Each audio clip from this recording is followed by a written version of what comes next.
তো আজকের ডায়নামাইটের শোয়ের শুরুতে আমরা উইল অসপ্রের একটা প্রোমো সেগমেন্ট দেখতে পাই, যেটা কেনি ওমেগার জন্যই ছিল প্রথম দিকে। কেনি ওমেগা তারপরে টার্ন করেছে, অ্যাকচুয়ালি তাকে বিট্রে করেছে বলতে পারে, কারণ উইল অসপ্রে এসেছিল ডেথ রেডারের হাত থেকে কেনি ওমেগাকে বাঁচাতে। কিন্তু কি হলো, সে বাঁচালো আর তার প্রতিদান হিসাবে কেনি ওমেগা তার পেছন থেকে অ্যাটাক করলো, তাকে ওয়ান অ্যাঞ্জেলস উইং লাগিয়ে দিল। আর সেটা নিয়েই এখানে সে কেনি ওমেগাকে কল আউট করে, কিন্তু তার জায়গায় আসে ডন ক্যালিসের এখন কি সমস্যা উইল অসপ্রেকে নিয়ে বুঝতে পারলাম না। আগে তো ছিল অনেক সমস্যা, সেই সমস্যারই কথা এখানে বলে যে কেনি ওমেগা আমি না থাকলে তো কিছু হতেই পারতো না। কেনি প্রথমে আমার দলেই ছিল, আমি তাকে ওয়ার্ল্ড চ্যাম্পিয়ন বানিয়েছিলাম, তো কেনি ওমেগা আমার ছাড়া কোনো অস্তিত্ব নেই। আর সেম আমি উইল অসপ্রের জন্য বলবো, উইল অসপ্রে ডন ক্যালিস ফ্যামিলিতে ছিল, সেই উইল অসপ্রেকে এইডাব্লিউতে নিয়ে আসে।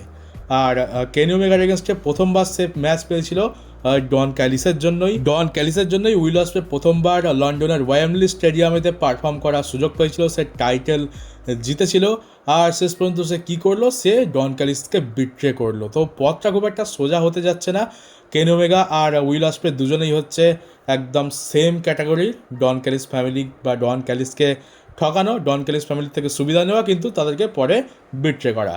আর এখানে বলে যে হ্যাঁ, তুমি কেনি ওমেগাকে কীভাবে হারাবে সে তো আমি জানি না, তুমি নিজের দমে হারাবে নাকি ডেথ রেডার জন মক্সলির সাহায্য নিয়ে হারাবে, তবে পথটা খুব একটা সহজ হবে না। আর তুমি ভাবছো যে তুমি সোনার পথে চলছো, কিন্তু না, সেই পথটা হতে চলেছে রক্তের পথ, আর ওটা তোমার রক্ত। এটা বলার সাথে সাথে ডন ক্যালিস ফ্যামিলির কিছু মেম্বার এসে অ্যাটাক করে দেয়, মার্ক ডেভিসও ছিল।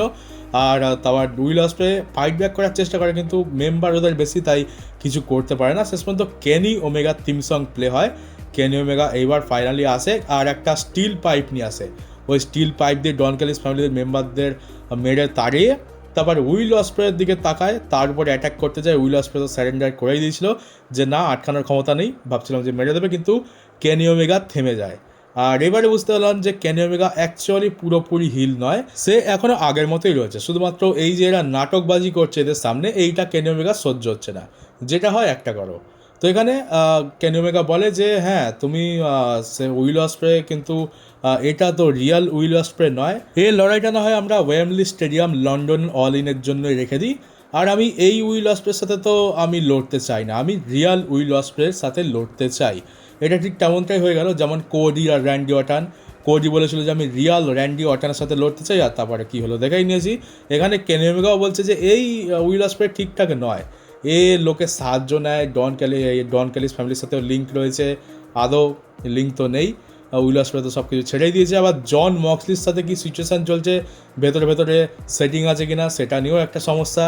তো এটা রিয়াল উইল অসপ্রে নয়, যখন নিজের ক্ষমতায় নিজে অরিজিনাল উইল অসপ্রে হয়ে যাবে, যে কারোর তোয়াক্কা করে না, যে নিজের দমে চলে, সেই উইল অসপ্রেকে বের করে আনতে চাইছে কেনি ওমেগা, তার সাথে সে অল ইনেতে লড়বে, এমনটা সে বলছে। আর তারপর আমরা একটা ট্রিপল থ্রেড ম্যাচ দেখতে পাই নাম্বার 2 স্পটের জন্য ক্যাসিনো গন্টলেট ম্যাচে। তো অলরেডি নাম্বার 1 হয়ে গেছে অ্যান্দ্রাডে, আর নাম্বার 2 অবশ্যই আরেকজন হতে পারে, মানে তার রাইভাল হতে পারে। এমজে ভার্সেস বেলি ভার্সেস নিক ওয়েনের মধ্যে একটা ট্রিপল থ্রেড ম্যাচ দেখতে পাই। এবার যখন এমজেফকে তো জানো, সে তার সেই নকল টাইটেলটা নিয়ে ঘুরে বেড়াচ্ছে, সে এখনও বিশ্বাস করছে যে সেই হচ্ছে তার রিয়াল চ্যাম্পিয়ন। এবারে তাকে নর্মালভাবে অ্যানাউন্স করা হয়, সে হচ্ছে ম্যাক্সওয়েল জেকব ফ্রেগম্যান MJF, কিন্তু সে যে রিং অ্যানাউন্সার ছিল তার গলা টিপে ধরে আর বলে যে ঠিক করে আমার নাম অ্যানাউন্স করো, আমি হচ্ছি চ্যাম্পিয়ন। তারপর বাধ্য হয়ে তাকে অ্যানাউন্স করতে হয় যে the one Real champion MJF। তো এইভাবে তো শুরু হয়। আর ম্যাচের মাঝখানে কমেডি টেবিলে গিয়ে টনি সিভানের হেডফোন মাইক কেড়ে নিয়ে সেখানেও বলে যে I am the Real one champion. এই কেনি ওমেগা উইল অসপ্রে তো নকল চ্যাম্পিয়ন। আর ম্যাচ খুবই ভালো হয়, কিন্তু পুরো পরিশ্রম করে বেলি, আর মধু খেয়ে চলে যায় এমজে। বেলি তার মুভ ইউজ করে নিক ওয়েনকে পিন করতেই যাচ্ছিল, সম্ভবত বেলি জিতেও যেত, কিন্তু এমজে পাশে বেলিকে তোলে আর চাগিয়ে বাইরে ফেলে দেয়। আর তারপরে তার সাবমিশন মুভ লাগিয়ে দেয় নিক ওয়েনার, আর একদম 2 সেকেন্ডের মধ্যে ট্যাপ আউট করে দিয়েছে। তাহলে 1 নম্বরে আর নামছে অ্যান্দ্রাডে, আর 2 নম্বরে নামছে MJF। আর এটা হচ্ছে আগের বছরে ক্যাসিনো গন্টলেট ম্যাচ যেটা হয়েছিল অল ইনেতে, সেখানে MJF ছিল। ওই ম্যাচটা MJF জেতে, তার কাছে কন্ট্রাক্ট আসে, আর সে কন্ট্রাক্টটা ক্যাশ ইন করে চ্যাম্পিয়নও হয়। আর যদি এবারেও MJF জিতে যায়, তাহলে পরপর 2 বছর সে AEWর মানি ইন দ্য ব্যাংক জিতে যাবে। আর ক্যাসিন তো সাকসেসফুল হয়েই যায়, কিন্তু এবারে অ্যান্ড্রাডে রয়েছে। আর অবশ্যই ক্যাসিনো গন্টলেট ম্যাচে কম করে হলেও আমরা 15-16 জনকে এন্ট্রি নিতে দেখতে পাই, তারপর গিয়ে রেজাল্ট আসে। আগের বছরে আমরা মার্ক ব্রিস্কভ, মিস্টিকো আর এমজেপের মধ্যেই আমরা ঘুরতে দেখেছি পুরো স্টোরিটা। এবারে আমরা অ্যান্ড্রাডে আর এমজেপের মধ্যে ঘুরতে দেখতে পাচ্ছি। আর ম্যাচ শেষ হয়ে যাওয়ার পর আবার সেই অ্যান্ড্রাডেকে টোন কাটে, আর সে রিয়েল চ্যাম্পিয়ন কেনি ওমেগা উইল অসপ্রেকেও টার্গেট করে, তার চ্যাম্পিয়নশিপ রেস করে, আর সেই হচ্ছে রিয়াল চ্যাম্পিয়ন, ফ্যান্সদের এটা মেনে নিতে হবে, এই সবই বলছিল। তারপরে অ্যান্ড্রয়েডের জন্য ওয়ার্নিং দেয়, আর তারপর অ্যান্ড্রয়েডের থিম সং প্লে হয়। থিম সং প্লে হওয়ার সাথে সাথে এখানে দেখি যে অ্যান্ড্রয়েড এই এমজেপ তো খুবই শকিং ফিল, মানে শকড হয়েছে এরকম অ্যাক্টিং করে, কিন্তু তারপরেই আবার সে হাসি বা তার সেই শয়তানি হাসি আমরা দেখতে পাই। তো এখানে আমাদের সাথে প্র্যাঙ্ক করছিল, যেমনটা প্র্যাঙ্ক মিজ আর জনসিনার মধ্যে হয়েছিল, সেই মিস জনসনের ক্ষেত্রে করেছিল, ঠিক তেমনটাই থিম সং বাজিয়েছে, কিন্তু এখানে কোনো অ্যান্ড্রয়েডে আসেনি। আর আজকে কালকের ভিডিওতে বলেছিলাম যে আজকের অ্যান্ড্রয়েডে থাকছে না। এখানে সে ক্রাউডকেই ট্রোল করে যে তোমরা কী ভেবেছিলে যে অ্যান্ড্রয়েডে এখানে থাকবে, তো হাউ ইউ নো অ্যান্ড্রয়েডে ইজ হিয়ার, অ্যান্ড্রয়েডে তো এখানে থাকতে পারবে না, কারণ আগের সপ্তাহেই আমি তার অ্যাস বিট করেছি, সে এখন রেস্ট নিচ্ছে। আর সবার জন্য চ্যালেঞ্জ ছুড়ে দেয় যে ক্যাসিনো গন্টলেট ম্যাচ তো আমিই জিতবো, আর আমি হচ্ছি দ্য রিয়াল চ্যাম্পিয়ন। আর হ্যাঁ, যদি কন্ট্রাক্ট তার কাছে চলে আসে, ওই নকল টাইটেল নিয়ে হয়তো আর বেশি দিন ঘুরতে হবেও না। আর তারপর আমরা জে হোয়াইটের সাথে ডেভিড ফিলনার ম্যাচ দেখতে পাই। এটা কন্টিনেন্টাল ক্লাসিক কাপের জন্য হচ্ছিল, এটা যে জিতবে সে টুর্নামেন্টে এগিয়ে যাবে। তো এইখানে জে হোয়াইট সিস্টার অ্যাবিগেল লাগিয়ে দেয় ডেভিড ফিনলেকে। তো হ্যাঁ, এটা আমাদের জন্য তো সিস্টার অ্যাবিগেল, ওখানে কি বলা হয় সেটা আমি এখনও মুখস্থ করতে পারছি না। তো সিস্টার অ্যাবিগেলই বলি, আমাদের বুঝতে সুবিধা হবে। সিস্টার অ্যাবিগেল লাগায় আর ডেভিড ফিনলেকে পিন করে সে এগিয়ে গেছে এই টুর্নামেন্টের আগের দিকে। আর এবারে আসে একটা খুবই দারুণ সেগমেন্ট, যেখান থেকে অল ইনের জন্য একটা বড় ম্যাচও সেট আপ হতে দেখতে পেলাম। সেটা হচ্ছে হ্যাংম্যান পেজ বার বান্ডিডো ট্রাভেলস চ্যাম্পিয়ন এসেছে। আর এখানে অ্যাকচুয়ালি হ্যাংম্যান পেজের ইন্টারভিউ হচ্ছিল, টনি সিবান ইন্টারভিউ নিচ্ছিল যে হ্যাংম্যান পেজ ফাইনালি আবার গোল্ড নিতে পেরেছে, মানে ওয়ার্ল্ড টাইটেল তো নিতে পারবে না, ফাইনালি ট্রাভেলস চ্যাম্পিয়নশিপ জিতে তার কাছে আবার গোল্ড রয়েছে। তো কেমন ফিল করছে? ফিল বেশি কিছু করতে তো পারেনি, মানে নিজের ইচ্ছা প্রকাশ করার আগেই এখানে আমরা স্ট্রিক ল্যাংকে দেখতে পাই। আর যখনই হ্যাংম্যান পেজ আর স্ট্রিক ল্যাং সামনাসামনি আসে, আমরা অনেক বড় কিছু এক্সপেক্ট করি। আর আজকেরও এখানে পুরো পাল্লা স্ট্রিক ল্যাংয়ের দিকেই ভারী ছিল। স্ট্রিক ল্যাং রিংয়ের মধ্যে আসে আর বলে যে ক্যারিয়ারের প্রত্যেকটা পয়েন্টে গিয়ে হ্যাংম্যান পেজ আর আমি সামনাসামনি চলেই আসি। আমাদের মনে পড়ে সেই 2024 সালের গ্রেটেস্ট রাইভালরি, যেখানে হ্যাংম্যান পেজ স্ট্রিক ল্যাংয়ের ঘর জ্বালিয়ে দেয় আর স্ট্রিক ল্যাংকে ডিস্ট্রয় করে দেয়, কিন্তু ওই ম্যাচে সবথেকে বেশি লাভ স্ট্রিক ল্যাংয়েরই হয়েছিল। তারপর AEW অল ইনেতে ডিন অ্যামব্রোসকে হারানোর জন্য সবথেকে বড় সাহায্যটা স্ট্রিক ল্যাংই করে, কারণ সে চেন নিয়ে আসে লোহার শিকল, আর সেটা দিয়েই ডিন অ্যামব্রোসকে ট্যাপ আউট করানো হয়েছিল, আর সেটা করেছিল কে? হ্যাংম্যান পেজ।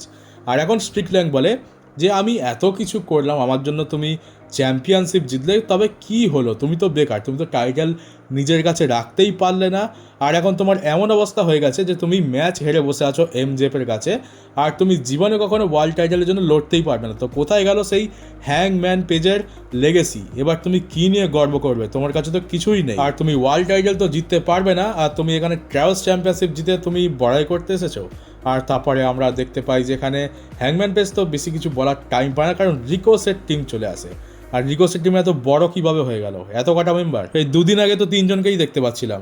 আর এবারে রিকোসে তাদের ট্রাভেলস চ্যাম্পিয়নশিপ ফেরত চায়, আর স্ট্রিক ল্যাং ভাবে যে থাক, আমি এখান থেকে বেরিয়ে যাই। এবারে যেতে যেতে সেই রিকোসেকে বাজিয়ে দিয়েও চলে যায়, মানে প্রমোদ দিক দিয়ে রিকোসের সাইড দিয়ে বেরোয়, আর এখানে গিয়ে বলে যে হ্যাংম্যান পেজ আর তার বান্ডিটো তো হচ্ছে ডগস, কিন্তু তোমরা হচ্ছ সান অফ আ বিচ, বলে ওখান থেকে কেটে পড়ে, আর রিকোসের টাক ওখানেই চলে যায়। আর হ্যাংম্যান পেজ বলে যে হ্যাঁ রিকোসে তোমরা ট্রাভেলস চ্যাম্পিয়নশিপ ফেরত চাও, তো চলো রিংয়ের মধ্যে সে নিয়ে নাও। রিকোসের দলবল এত ভারী, এরা যাচ্ছিল 3 জনের উপর অ্যাটাক করতে, কিন্তু রিকোসে বলে যে না, আজকের নয়, আজকের মুড করছে না, আমরা যখন চাইবো তখন অ্যাটাক করবো, আর তখনই টাইটেল নিয়ে নেবো। তো ভাই তোরা 4-5 জনের বেশি রয়েছিস, তো তোরা আরামসে অ্যাটাক করতে পারতিস, কিন্তু না, আজ তো মুড করছে না।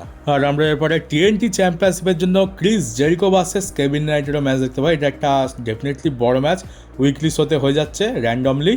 আর এখানে কি হয় যে ডন ক্যালিস ভাই এর টাকলা শুধরবে না, আর ক্রিস জেরিকোকে ডিস্ট্র্যাক্ট করে, আর শুধু তাই নয় অ্যাটাকও করে, যার লাভ উঠা এখানে কেভিন নাইট, সে লো ব্লো লাগায় আর ক্রিস জেরিকোকে পিন করে টাইটেল রিটেন করেই নিয়েছে। একদম ঠিক রিকোসের মতোই সিন হচ্ছে, চিটিং করো, লো ব্লো লাগাও আর লেজেন্ডকে পিন করো, ঠিক সেরকম জিনিসই আমরা এখানে দেখতে পেলাম। আর আমরা ডার্বি অ্যালেনের একটা ভিডিও প্যাকেজও দেখতে পাই, আর যেখানে সে কেভিন নাইটকে চ্যালেঞ্জও করে দিয়েছে AEW অল ইনের জন্য। সেই ম্যাচটা অফিসিয়াল হয়ে যায়, একটা বড় স্টিপুলেশনও রয়েছে। তবে ডার্বি অ্যালেন এখানে বলে যে ক্রিস জেরিকো AEWর ফার্স্ট এবার ওয়ার্ল্ড চ্যাম্পিয়ন, তুমি তাকে এইভাবে ডিসরেসপেক্ট করছো। আমি যখন চ্যাম্পিয়ন হয়েছিলাম আমার কাছে ম্যাটার করে না যে কতদিন আমি টাইটেল নিজের কাছে রাখতে পেরেছি, আমি প্রত্যেকটা সপ্তাহে প্রত্যেকটা দিন যখনই সুযোগ পেয়েছি আমি টাইটেল ডিফেন্ড করেছি। আর যখন সেই টাইটেল আমার কাছে গেল ওটা একটা গ্যাম্বল ছিল, জুয়া ছিল। আর তখন তুমি কি করলে, আমার ওপরে অ্যাটাক করলে, আমার ওপর টার্ন করলে, তো এর ফল তো তোমাকে ভুগতেই হবে। ফাইনালি এবার AEW অল ইনেতে Kevin Knight versus Darby Allen হতে চলেছে। আর এটা হতে চলেছে একটা ফলস কাউন্ট এনিওয়ার ম্যাচ, আর টোনি খান এটাকে অফিসিয়ালও করে দিয়েছে। আর এটা যেহেতু ফলস কাউন্ট এনিওয়ার ম্যাচ, তো এখানে ডার্বি অ্যালেনও রয়েছে, তো বুঝতেই পারছি কী হবে। পার্কিং লটেতে কেভিন নাইটের ওপর 4 চাকা উঠবে, এটা তো শিওর। আর আমরা ব্যাক স্টেজ থেকে কাইল ফ্লেচার আর ডন ক্যালিসেরও একটা ইন্টারভিউ দেখতে পাই, যেখানে সে তার ইন্টারন্যাশনাল টাইটেল ডিফেন্ড করার কথা বলে AEW অল ইনেতে। আর কাইল ফ্লেচার বলে যে হ্যাঁ, আমি দুটো ডিফারেন্ট কান্ট্রিতে আমি আমার টাইটেল ডিফেন্ড করেছি, ইন্টারন্যাশনাল টাইটেল।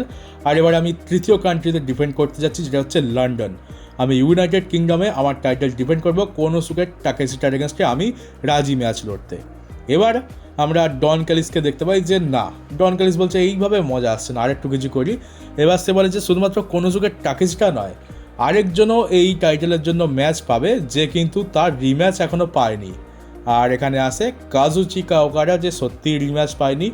তার সাথে মানে এখন ট্রিপল থ্রেড ম্যাচ হয়ে গেছে। আর কাইল ফ্লেচার ভাই তার মুখ হাত দিয়ে মাথা ঢাকা দিচ্ছে, সে ভাবছে যে কী বিরক্তিকর জিনিস, কেন এটা ডন ক্যালিস করতে গেল।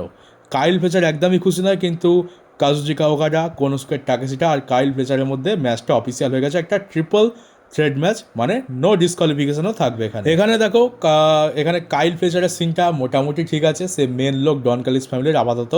কোনোসুকের টাকেশিটা তো পুরো মজাতে রয়েছে। প্রবলেম হচ্ছে এখানে কাজুচিকা ওকাডাকে নিয়ে। আর আমার মনে হচ্ছে এই ম্যাচের মধ্যে কোনোসুকের টাকেশিটা কিছু করুক না করুক, ওকাডা নিশ্চয়ই কিছু করবে। আর এখন প্রশ্ন হচ্ছে যে ডন ক্যালিস ফ্যামিলি বারবার ভাঙে কেন, বিট্রে হয় কেন? অ্যান্সার হচ্ছে ডন ক্যালিসের নিজের দোষেই। এছাড়া আমরা রিংয়ের মধ্যে মিক ফলি আর ক্রিস ক্যাটল্যান্ডারকেও দেখতে পাচ্ছি। মিক ফলির এখন একটু বেশি ইউজ হচ্ছে অ্যাঙ্কার হিসাবে, মানে আগে যে কাজটা টনি সিবানি বেশি করতো সেই কাজের জন্য এখন মিক ফলিকে রেখেছে, তো যাকে দেখেও ভালো লাগছে। ক্রিস ক্যাটল্যান্ডার TBS টাইটেলের জন্য অপরচুনিটি চায়, কারণ এদের মধ্যে কীরকম ঝামেলা চলছে 4টে মহিলার মধ্যে, সেটা জানি। তো এখানে মিক ফলি বলে যে একটা সলিউশন আমি বার করতে পেরেছি টনি খানের সাথে কথা বলে।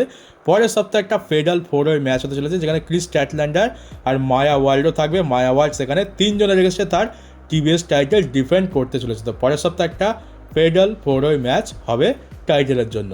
আর আমরা মায়া ওয়ার্ল্ডের সাথে হিকারু শিডার আবার ম্যাচ দেখতে পাই। আর আমরা জানি যে মহিলাদের সবথেকে বড় শত্রু, তো পার্সেফোন এখানে সাহায্য করতে এসেছিল, কিন্তু হিকারু শিডা ভুল করে পার্সেফোনকেই মেরে দেয়, সে বাইরে গিয়ে পড়ে। আর মায়া ওয়ার্ল্ড তার সুযোগ নিয়ে আবার হিকারু শিডাকে পিন করে দিয়েছে। আর একেবারে মেন ইভেন্টে আসার আগে তোমাদেরকে একটা ফটো দেখাই, আমাদের দুই নস্টালজিয়া লেজেন্ড বিগ শো এখন কমেন্ট্রি করছে, আর ক্রিস জেরিকো গিয়ে তার কোলে বসে পড়েছে। আর এটা তখন কারের মানে যখন ওই ক্রিস জেরিকোর সাথে কেভিন নাইটের ম্যাচ হচ্ছিল TNT টাইটেলের জন্য, সেই ম্যাচের ফটো এটা। আর মেন ইভেন্ট আমরা কন্টিনেন্টাল ক্লাসিক কাপের জন্য জন মক্সলি ভার্সেস জ্যাক পেরির মধ্যে ম্যাচ দেখতে পাই। আর যেহেতু জন মক্সলি কন্টিনেন্টাল চ্যাম্পিয়ন, তো তাকে তো থাকতেই হবে। আর এই ম্যাচের একটা ম্যাচ যদি সে হেরে যায়, তাহলে জন মক্সলির টাইটেল ফাইনাল হওয়ার আগেই সে লুজ করে যাবে। তাই এই ম্যাচটা তার জন্য জেতা খুবই জরুরি। আর জেনে অবাক হবে, একটা ফ্যাক্ট বলি, জ্যাক পেরি আর জন মক্সলি 7 বছর ধরে AEWতে রয়েছে, মানে এটা একদম শুরু থেকেই রয়েছে এই AEWতে, কিন্তু এই প্রথমবারের জন্য এদের মধ্যে ম্যাচ হচ্ছে। আর এই ম্যাচটা ফার্স্ট এভার ম্যাচ, এই ম্যাচটা খুবই ব্রুটাল হয়। এখানে জ্যাক পেরির মাথাও ফেটে যায়। জ্যাক পেরির পারফরমেন্স খুবই ভালো ছিল, বলবো আগের থেকে বেশি দমদার হয়ে গেছে। এখন তো সহজে হারই মানতে চাইছে না, আগে তো একটা ফিনিশার খেলেই হয়ে যেত কাজ। এখন যেহেতু কন্ট্রাক্ট রিনিউ হয়ে গেছে, তাই ভালো বুকিংও পাচ্ছে।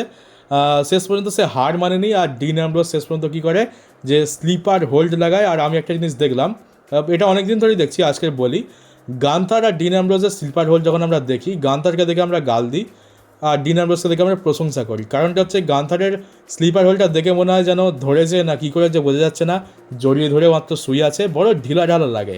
কিন্তু ডিন অ্যামব্রোসের স্লিপার হোল্ডটা দেখে মনে হয় যে হ্যাঁ, কোনো অ্যানাকোন্ডা সাপের মতো পেঁচিয়ে ধরেছে, টাইট করে ধরেছে, দম সত্যিই বন্ধ হয়ে যাচ্ছে। তো এটাকেই বলে আসল স্লিপার হোল, যেটাকে দেখতে মজাও লাগে। এই জিনিসগুলো ডিন অ্যামব্রোস তারপর সামোয়া জয়ের জন্যই ঠিক আছে, ওই গান্থারের এটা কম্বো নয়। জ্যাক পেরি এইভাবে স্লিপার হোল্ড লাগানোর পরেও কিন্তু সে ফাইট ব্যাক করে, দাঁড়িয়ে ওঠে, কিন্তু শেষ পর্যন্ত পারে না। ডিন অ্যামব্রোস আরও বেশি চেপে ধরে আর শেষ পর্যন্ত সে অজ্ঞান হয়ে যায়। আর এই ম্যাচটা ডিন অ্যামব্রোস জিতে গেছে, সে তার টাইটেল বাঁচিয়ে নিয়েছে। আর ম্যাচ শেষ হয়ে যাওয়ার পর জ্যাক পেরির সাথে ডিন অ্যামব্রোস হাতও মেলায়, খুবই ভালো, যেরকম আমরা প্রত্যেকবার ডিন অ্যামব্রোসের অপোনেন্টের সাথে দেখতে পাই। ডিন অ্যামব্রোস ফেস সুপারস্টারের মতো রিয়্যাক্ট করে। আর দেখো একটা জিনিস তো কনফার্ম যে ডিন অ্যামব্রোস ফাইনালে যাচ্ছে। প্রত্যেকবার আমরা দেখতে পাই যে চ্যাম্পিয়ন থাকে সে ফাইনাল অবধি চলে যায়। আগেরবার ওকাডা গেছিল, ডিন অ্যামব্রোস তাকে হারিয়ে চ্যাম্পিয়ন হয়েছিল। এবারে ডিন অ্যামব্রোস ফাইনালে যাচ্ছে, আর দেখা যাক যে কে জেতে, মানে অপোজিটে কে আসে। একটা তো কনফার্ম যে ডিন অ্যামব্রোস যাচ্ছে ফাইনালে, তার অপোনেন্ট কে হতে পারে সেটাই এখন বড় প্রশ্ন, কারণ অপশান কিন্তু বহুত রয়েছে, তাই বলাও খুব মুশকিল। আর তো চলো, আজকের ডায়নামাইট তো বেশ ইন্টারেস্টিং ছিল, অনেক কিছু জানতে পারলাম, কিছু বড় ম্যাচও অফিসিয়াল হলো উইথ কী বলে স্টিপুলেশান, যেটা আমরা দেখতেও চাই। আর আশা করি এইডব্লিউ ফ্যান্সরা আমার এই ভিডিওটা দেখে খুবই খুশি হবে, কারণ তারা বলছিল যে দাদা তুমি একটু ডিটেলে এইডব্লিউ ভিডিও এক্সপ্লেন করো, তুমি জাস্ট বিষয়টা ছুঁয়ে ছুঁয়ে বেরিয়ে যাও, অল্প সময়ের ভিডিও হয়ে যায়। তো নাও, এবার থেকে আমি এইডব্লিউর ভিডিওগুলো ডিটেলেই এক্সপ্লেন করব প্রত্যেকটা, যেমনটা আমি র আর স্ম্যাকডাউনের ক্ষেত্রে করে থাকি। আর সেই জন্যই দেখতে পাচ্ছ প্রত্যেকটা প্রোমো কভার করেছি। আর এখানে প্রায় 16 মিনিটের ওপরে ভিডিও হয়ে গেছে, তবে প্রবলেম নেই। শো যদি ভালো হয় আর দেখার মতো হয়, রিভিউ করতেও কিন্তু খুব ভালো লাগে। আর তো চলো গাইজ, আজকের এইডব্লিউ ভিডিও এখানেই শেষ করা যাক। যদি নতুন হয়ে থাকো তাহলে অবশ্যই চ্যানেলটাকে সাবস্ক্রাইব করে নোটিফিকেশন বেলটিকে অন করে দিও, আর পারলে ভিডিওকে শেয়ারও করে দিও। দেখা হচ্ছে পরবর্তী একটা নিউজ ভিডিওতে।